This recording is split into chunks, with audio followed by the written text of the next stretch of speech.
يا الله لا يملكون لأنفسهم ضرا. میں اس آیت کو اپنی بیماری سے بہت سمجھا ہوں. میں بہت سا قرآن اپنی بیماری سے سمجھا ہوں، جو تفسیر پڑھ کے پڑھا کے نہیں، بخاری پڑھ کے پڑھا کے نہیں، موت کے بستر پر لیٹ کے میں سمجھا ہوں. میرے اوپر نقصان کی شکل آئی اور موت کا پرچھایا، موت کی پرچھائیاں، سایہ مجھے محسوس ہو رہا ہے. اور 9 ڈاکٹر کھڑے ہوئے ہیں، سب کے چہروں پر مایوسی ہے. میرا سگا بھائی دل کا ڈاکٹر ہے، اس کا چہرہ اتنا ویران کہ میں نے زندگی میں ایسا ویران چہرہ اس کا نہیں دیکھا. اور سب ایک مجھے تسلی دینے والا نہیں ہے کہ مریض کو تسلی دینا ڈاکٹر کے ذمے ہے، چاہے مر بھی رہا ہو تو بھی تسلی دینا یہ میڈیکل سائنس کا قانون ہے. لیکن سارے ڈاکٹر اتنے سہمے ہوئے تھے کہ کسی ایک میرے بھائی نے بھی مجھے تسلی قبول نہیں سنایا. خیر ہو جائے گی، ٹھیک ہو جائے گا. سب پہ سناٹا اور سب موت کا انتظار کر رہے ہیں کہ ابھی شخص کو، طارق جمیل کو دل کا ایسا دورہ پڑا ہے جس میں لوگ نہیں بچتے، مر جاتے ہیں. تو گھڑیوں کی ٹک ٹک پر وہ میری زندگی کو کلہاڑے کی طرح کٹتا ہوا سن رہے ہیں، محسوس کر رہے ہیں. لیکن آسمان والے نے کہا لا یملکون لانفسہم ضرا، نقصان نہیں پہنچا سکتے جب تک اللہ نہ چاہے. میں بیان میں کہا کرتا تھا، لوگ کہتے ہیں میں مرتے مرتے بچا، تو بھائی بچتے بچتے مر جاؤ گے. یہ میرے اوپر بیت گئی، میں مرتے مرتے بچا پر بچتے بچتے مر ہی جاؤں گا. کب تک کوئی جیا ہے اور کب تک کوئی جیتا ہے؟ آخر تو موت ہی کے مقدر میں جیت ہے اور زندگی کے نصیب میں ہار ہے. یہ یک طرفہ فیصلہ ہے کہ موت نے جیتنا ہے، زندگی نے ہارنا ہے. پھر میں یہ کہا کرتا تھا کہ لوگ کہتے ہیں میں موت کے منہ سے نکلا، موت کے منہ سے بچ کر آیا. تو میں کہا کرتا تھا بھائی موت نے منہ کھولا ہی نہیں تھا، جب وہ منہ کھولتی ہے تو پھر کوئی نہیں اس سے نکل پاتا. وَإِذَا الْمَنِيَّةُ أَنشَبَتْ أَظْفَارَهَا أَلْفَيْتَ كُلَّ تَمِيمَةٍ لَا تَنفَعُ. جب موت پنجے گاڑتی ہے تو پھر کوئی چھٹ کر نہیں آیا، اس نے منہ کھولا ہی نہیں تھا. جب وہ کھول لیتی ہے تو پھر اس میں سے کوئی نکلتا نہیں ہے، وہ اندر ہی جاتا ہے، وہ آگے ہی جاتا ہے. یہ سارے میرے جملے میرے اوپر اس وقت فٹ آ رہے تھے. پھر میں ایک بات کہا کرتا تھا کہ ریاضی کا قانون ہے کہ بڑے سے بڑے عدد کو 0 سے ضرب دو تو نتیجہ 0 ہو جاتا ہے. 100 ضرب 0 0، 1000 لاکھ کروڑ ارب کھرب ضرب 0 0. ہاں یہی قانون ہے زندگی میں بھی کہ جب زندگی موت سے ضرب کھاتی ہے تو 0. بیماری نے موت کی شکلیں قائم کی، ڈاکٹروں کے چہرے وحشت زدہ ویران. اور وہ مجھے ایمبولینس میں لے کے جا رہے تھے تو میرا بھائی کا دوست طارق شفیع وہ میرے ساتھ یہ الائڈ سے دل والے ہسپتال کی طرف لے جا رہا تھا. تو اس کا ایک ہاتھ میری نبض پر تھا، ایک ہاتھ پاؤں کی نبض پر، اور ایسے کرتا تھا، یوں کرتا جا رہا، یوں کرتا. مجھے خیال تو آئے کوئی بات خطرناک ہی ہے جو یوں کر رہا ہے، لیکن مجھے نہیں پتا میرے اوپر کیا بیت رہی ہے. میں نے بعد میں اس سے پوچھا کہ تم ایسے ایسے کیوں کر رہے تھے؟ کہ تمہاری نبض ڈوب رہی تھی اور امید نہیں تھی کہ یہ 10 منٹ تم زندہ رہ سکو گے جو اگلے ہسپتال میں تمہیں منتقل کیا جا رہا تھا. تو اس لیے میرے اوپر وحشت طاری تھی، خوف طاری تھا کہ ابھی گیا ابھی گیا ابھی گیا. لیکن ابھی کیا ہوا ہے؟ ابھی موت نے منہ نہیں کھولا. ابھی کیا ہے؟ ابھی آسمان والے نے فیصلہ نہیں کیا. ابھی کیا ہے؟ ابھی نقصان کی شکل ہے پر نقصان کا ارادہ نہیں. ابھی خوف کی شکل ہے پر خوف ڈالنے کا ارادہ نہیں ہے. یفعل اللہ ما یشاء. ہائے ہائے میرے بھائیو میں نے تو اس پھٹے پہ لیٹ کے سیکھا، تم میری سن کے سیکھ جاؤ کہ اس دنیا کے پیچھے لڑو نہیں، اس کے پیچھے بھاگو نہیں، اس کے پیچھے دوڑو نہیں.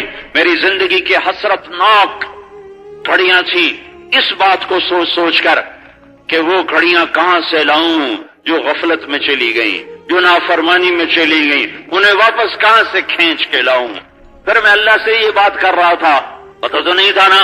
میں نے اپنے بیٹے یوسف سے کہا مجھے جلدی سے نماز پڑھا دے.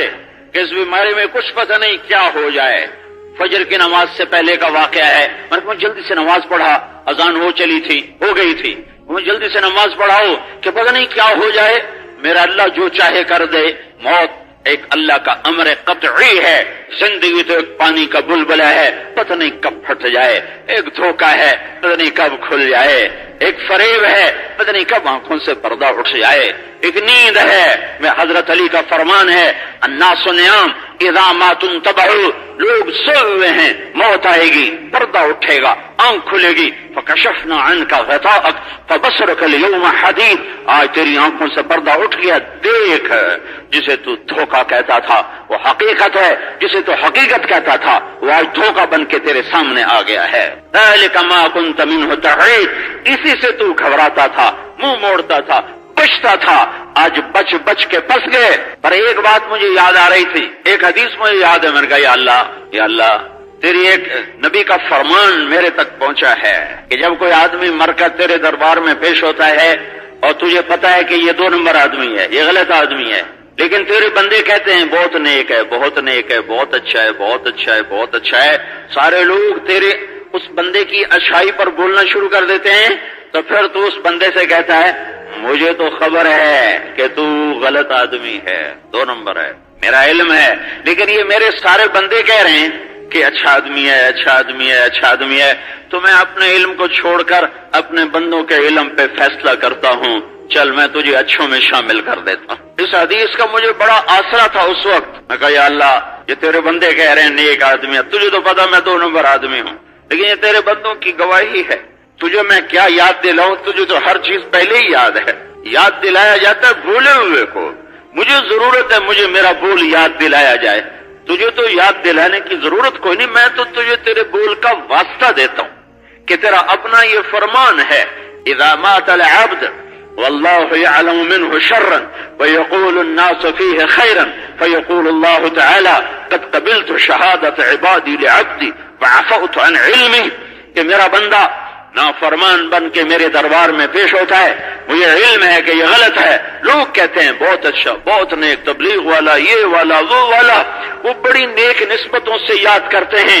تو اللہ تعالیٰ فرماتا ہے واہ واہ کیا اللہ ہے, کیسا اللہ ہے. ایسے اللہ کے نافرمان ہو جائیں, ایسے اللہ سے بغاوت کر دیں, چند کوڑیوں کے پیچھے, چند سکوں کے پیچھے, مٹ جانے والی دنیا کے پیچھے, ٹوٹ جانے والے گھروندے کے پیچھے, آنکھیں پھیرنے والے رشتہ داروں کے پیچھے, نافرمان اولاد کے پیچھے, اس اللہ کو بھلا دیں جو اپنے صحیح علم کو چھوڑ کر لوگوں کے غلط علم پر میرے لیے فیصلہ کر دیتا ہے.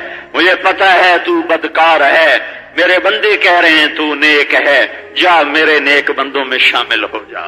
یحییٰ بن اقسم فوت ہوئے, خواب میں کسی بہت بڑے قاضی عالم مامون کے دور کے قاضی بغداد کے خواب میں ملے.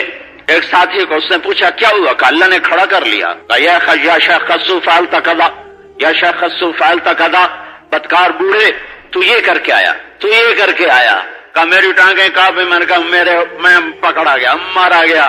کہ پھر میں نے ہمت کی, میں نے کہا یا اللہ میں نے تیرے بارے میں یہ نہیں سنا جو تو مجھے سنا رہا. تو اللہ تعالیٰ نے فرمایا تو نے میرے بارے میں کیا سنا ہے؟ کہ میں نے تیرے بارے میں سنا ہے حدثني عبد الرزاق عن معمر عن الزہری عن عروة بن الزبیر عن عائشہ رضی اللہ عنہا. علم کی بھی کیا شان ہے, اگر اللہ کے دربار میں قبول ہو تو کیا کیا رنگ, کیا کیا گل کھلاتا ہے, کیا بہار لاتا ہے. عن رسول اللہ صلی اللہ علیہ وسلم عن جبریل قال قال اللہ تعالی انی استحی ان اعذب شیبة فی الاسلام وانی شبت فی الاسلام. یا اللہ تو مجھے اب ڈرائے جا رہا ہے, مجھے پکڑنے کے اسباب دکھا رہا ہے.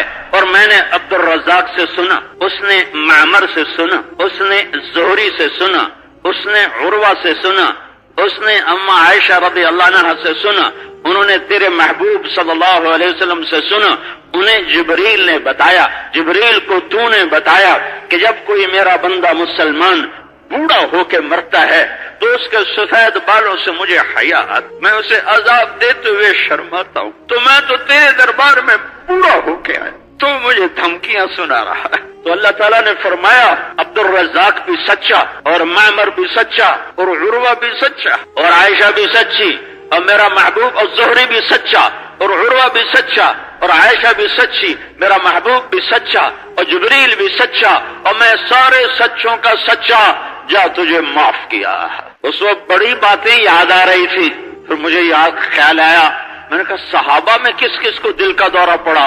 تو پھر مجھے سعد بن ابی وقاص یاد آئے، ان کو دل کا دورہ پڑا تھا۔ پھر عبد الرحمن بن ابو بکر رضی اللہ تعالیٰ عنہ یاد آئے کہ وہ سعد بن ابی وقاص تو بچ گئے تھے، فتح مکہ پہ دل کا دورہ پڑا، اور عبد الرحمن بن ابی بکر رضی اللہ تعالیٰ عنہ رات کو سوتے سوتے انتقال ہو گیا۔ تو غالباً یہ ہے کہ دل کا ہوگا، غالباً، وہ تحقیق نہیں ہے، غالباً ہے۔ لیکن اب سعد بن ابی وقاص کا تو حدیث میں انک لمفعول سعد، تیرا دل پکڑا جا چکا ہے۔ یا رسول اللہ میں اپنے مال کا صدقہ کر دوں؟ کہا نہیں۔ کہا میری بیٹی ہے، بیٹا ہے کوئی نہیں، میں صدقہ کر دوں؟ کہا نہیں۔ کہا آدھا؟ کہا نہیں۔ کہا تہائی؟ کہا نہیں۔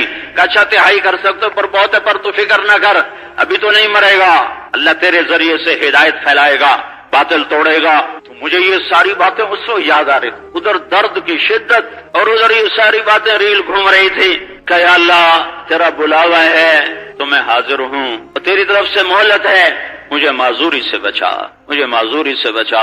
یا اللہ ساری قوت تیرے ہاتھ میں ہے، نفع تیرے ارادے، نقصان تیرے ارادے۔ لا یملکون لانفسہم ضرا ولا نفعا، نفع نہیں پہنچا سکتے، نفع نہیں پہنچا سکتے۔ 20 سال سے میں نے دوپہر کا کھانا نہیں کھایا، میرا جسم تمہارے سامنے ہے، کہیں موٹاپا نہیں ہے، میں کھانے کے اوپر کبھی ٹوٹ کے نہیں پڑتا، مجھے دسترخوان پہ اللہ نے قابو دیا ہے، کتنا ہی کھانا اعلیٰ سے اعلیٰ ہو، میرا ہاتھ میرے قابو میں اللہ نے دیا ہے، اللہ نے دیا ہے، اللہ نے دیا ہے، میں کھانے پہ بے قابو نہیں ہوتا ہوں۔ 20 سال سے دوپہر کا کھانا نہیں کھایا، ورزش نہیں چھوڑی، پیدل چلنا نہیں چھوڑا۔ ولا نفع لا یملکون انفسہم ضرا ولا نفعا، ساری نفع کی شکلیں بنائیں۔ 20 سال سے دوپہر کا کھانا نہیں کھایا، میٹھا نہیں کھاتا ہوں، مٹھائیاں نہیں کھاتا ہوں، چینی نہیں کھاتا ہوں، بوتلیں پیپسی اور یہ مرنڈا اور یہ 7 اپ نہیں پیتا، یہ روح افزا اور یہ پتہ نہیں کیا کیا یہ میں نہیں پیتا ہوں، شہد کا شربت پیتا ہوں، دیسی شکر کھاتا ہوں، سبزی، دال، مرغی، دیسی مرغی کا گوشت کھاتا ہوں، صبح ناشتہ، رات کو کھانا، 5 کلومیٹر پیدل روزانہ چلتا ہوں، پونا گھنٹہ ورزش کرتا ہوں۔ ولا نفع، نفع نہیں دے سکتے، نفع نہیں دے سکتے، نفع نہیں دے سکتے۔ اللہ چاہے گا تو نفع ہوگا، اللہ چاہے گا تو نفع ہوگا، اللہ چاہے گا تو نفع ہوگا۔ میرے بہت سے دوست جو بہت بد پرہیز اور بہت کھانے پر جنگ کرنے والے، ڈونگوں کے ڈونگے نمٹا دینے والے، مجھے ان پر ہر وقت ڈر رہتا تھا اسے دل کا مرض ہو جائے گا، اسے دل کا مرض ہو جائے گا، او ہن بھی پراٹھے کھا دکھا دی جاتا ہے تو ساڑی ہر شے بند ہو گئے۔ لا ولا نفع ولا نفع ولا نفع، نفع نہیں دے سکتے، نفع نہیں دے سکتے جب تک اللہ نہ چاہے، جب تک اللہ نہ چاہے، جب تک اللہ نہ چاہے۔ یہ 27 اکتوبر سے سننا شروع کیا، مخلوق سے اللہ کے بغیر کچھ نہ ہونے کا یقین۔ جب مجھے اللہ نے اپنا امر بھیجا میرے اوپر اور بیماری کو بھیجا، تو سب سے تھوڑی دیر کے بعد جب میں ہوش میں آیا تو میں اس غم میں ڈوب گیا کہ میری 20 سال کی محنت کہاں چلی گئی، میرا پرہیز، میری احتیاط، میری ورزش، میرا پیدل چلنا، یہ سارا کہاں چلا گیا۔ ایک دم میرے اوپر مایوسی آئی اور ایک دم یہ جملہ میرے سامنے آیا، مخلوق سے اللہ کے بغیر کچھ نہ ہونے کا یقین۔ کہ طارق جمیل تیری ساری احتیاط مخلوق تھی، تیرا پرہیز مخلوق، تیری ورزش مخلوق، تیرا پیدل چلنا مخلوق، تیرا احتیاط سکھانا مخلوق، اور مخلوق اللہ کے بغیر نفع نہیں پہنچاتی، مخلوق اللہ کے بغیر نقصان نہیں پہنچاتی، مخلوق سے اللہ کے بغیر کچھ نہ ہونے کا یقین۔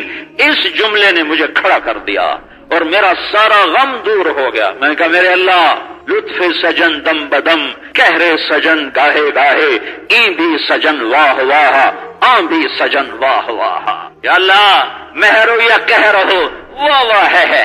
نچارہ گر نے جو مجھ سے پوچھا، درد اٹھا کہاں سے پہلے، دل پکارا یہاں سے پہلے، جگر پکارا یہاں سے پہلے، تو درد ہی درد تھے۔ پر سے ایک جملے نے تسلی دی، مخلوق سے اللہ کے بغیر کچھ نہ ہونے کا یقین۔